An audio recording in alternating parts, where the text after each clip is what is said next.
Halo para rover, gimana kabar kalian semua? Dan selamat datang kembali di channel ini. Kalian sebagai player pernah kepikiran nggak seberapa dahsyat sebenarnya entitas paling kuat di Solaris 3? Terutama dua nama besar ini, Trenodian dan Sentinel. Gimana kalau kita bandingin langsung dua puncak kekuatan di dunia Wuthering Waves ini?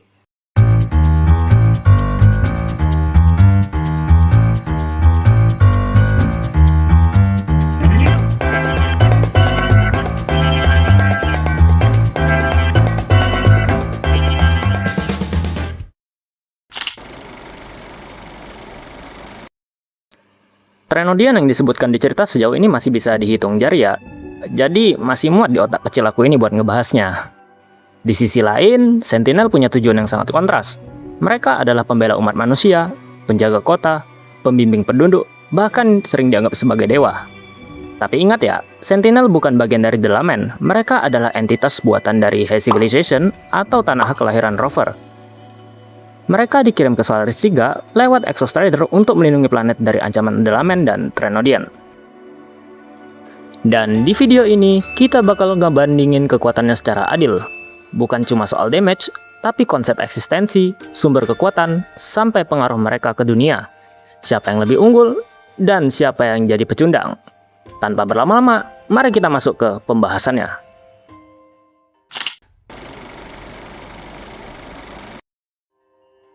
Pertama-tama, kita sebut dulu kandidat dari Trenodian.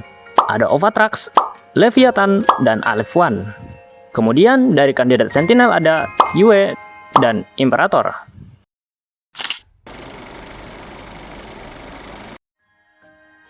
Kita mulai dari yang paling terkenal dulu, Ovatrax, Trenodian of War yang pernah membuat pasukan Midnight Rangers dipimpin oleh Jenderal Gensulin cukup kewalahan pada masa itu. Ovatrax ini lahir dari ketakutan manusia terhadap perang, dan kebetulan mereka aktif saat perang, yang mana itu dapat membuat Ovatrax semakin kuat.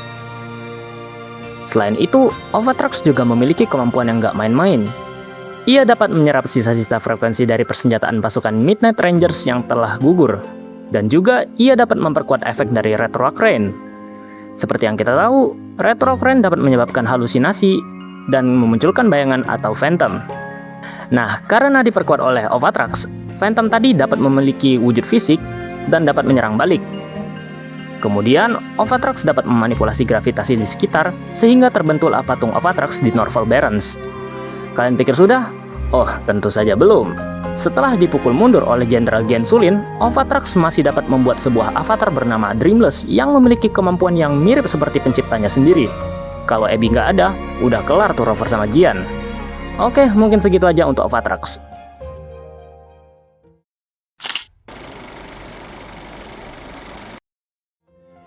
Selanjutnya ada Yue, Sentinel yang menjadi pelindung Jinzhou selama bertahun-tahun. Sebenarnya Sentinel Huanglong hanya ada satu, namun ia memecah kekuatannya menjadi 7 dan Yue adalah salah satu dari 7 pertahanan tersebut. Kemudian kita bahas kekuatannya. Yue mampu memanipulasi waktu, mempercepat waktu, memperlambat waktu, mengulang waktu, dan membekukan waktu. Namun kondisi Yue sekarang tidak sepowerful dahulu karena Fraxidus melukainya sehingga Yue kehilangan beberapa program kemampuannya. Sebagai Sentinel, Yue juga dapat membagikan kekuatannya dengan resonator pilihannya yang disebut sebagai resonator Sentinel, seperti Jinxi, dan karena itu kekuatan Yue dapat diwariskan.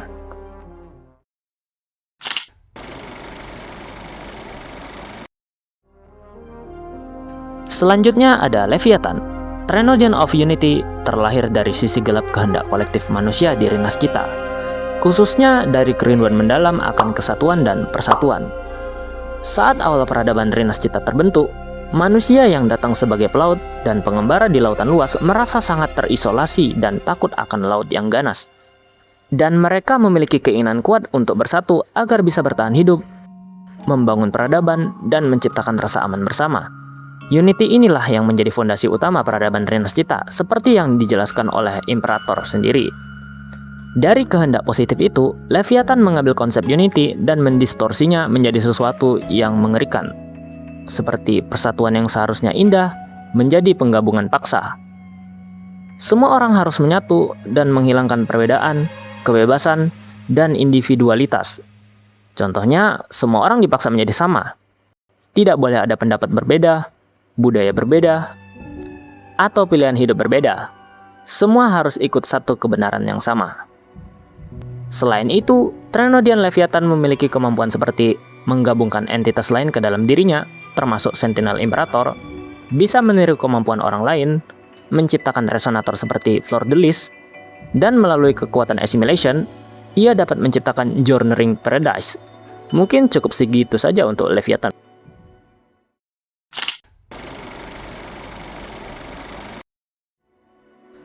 Di sisi lain ada Imperator, Sentinel yang menjaga Rinas Cita selama bertahun-tahun. Wujudnya seperti kuda Pegasus yang memiliki sayap. Untuk sekarang status Imperator sudah tiada ya, karena dia mengorbankan dirinya untuk menghidupkan Cartesia kembali. Sebelumnya, dia sempat sekarat karena membiarkan dirinya diserang oleh Fleur-de-Lis saat dalam wujud Hippocamp. Untuk kemampuannya, Imperator dapat membelah frekuensi dan memanipulasi ruang. Kemudian, dia juga dapat membagikan kekuatannya ke benda-benda sakral seperti Tyrophane Sword dan lentera yang digunakan oleh Napoli II. Mungkin cukup segitu saja, dan sekarang kita pindah ke Lahairoi.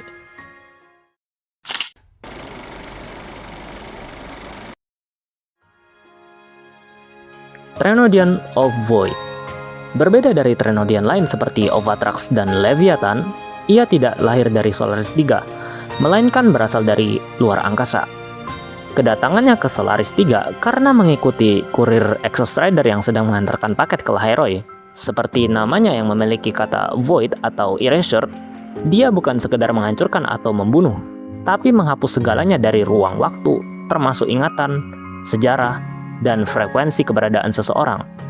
Orang yang terkena kekuatannya akan hilang seolah-olah tidak pernah ada dari awal. Selain itu, Alephon juga memiliki kekuatan seperti menciptakan Void Storm, menyerap frekuensi target hingga hilang secara total, dan dapat mengkorupsi para Exoswarm. Semuanya terasa jauh lebih kosmik dibandingkan Leviathan atau Ovatrax, sehingga banyak player menganggapnya sebagai ancaman skala yang lebih tinggi.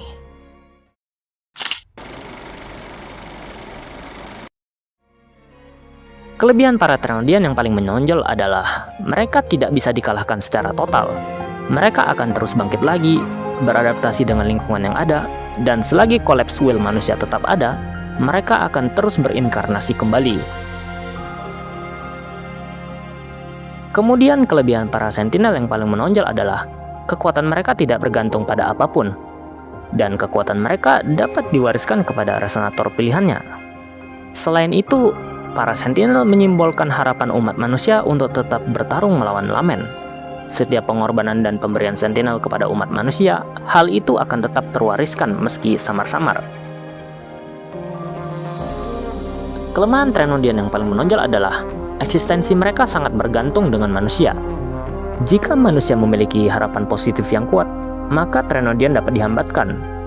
Selain itu, meski sia-sia dikalahkan secara total, sebagai alternatif, Trenodian juga dapat disegel seperti yang dilakukan Rover dan kawan-kawan pada final arc Rinas Cita. Selanjutnya, kelemahan Sentinel adalah meski mereka adalah makhluk abadi secara usia, mereka dapat terluka atau terbunuh seperti yang terjadi pada Yue dan Imperator. Selanjutnya, mereka hanya boleh memiliki satu resonator dari setiap Sentinel dan sangat rentan dengan serangan mendadak. Karena meski mereka stabil, tugas utama mereka bukan bertarung terus-terusan. Itulah mengapa kebanyakan Sentinel yang ditemui di story sampai saat ini semua kondisinya mengenaskan.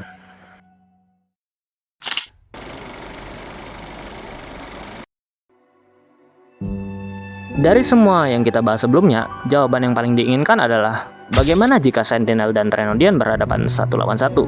Siapa yang keluar sebagai pemenang? Aku bisa kasih jawaban singkat, Trenodian menang. Sejak awal, status Trenodian dan Sentinel sangat berat sebelah ya. Satu adalah manifestasi dari konsep The Lamen itu sendiri, dan satunya adalah Echo yang berperan sebagai dewa. Oke, mungkin segitu aja untuk video kali ini. Jika ada saran dan kritik, boleh dituliskan di kolom komentar. Like dan subscribe jika kalian suka channel dan konten ini, dan sampai jumpa di video selanjutnya. Dadah!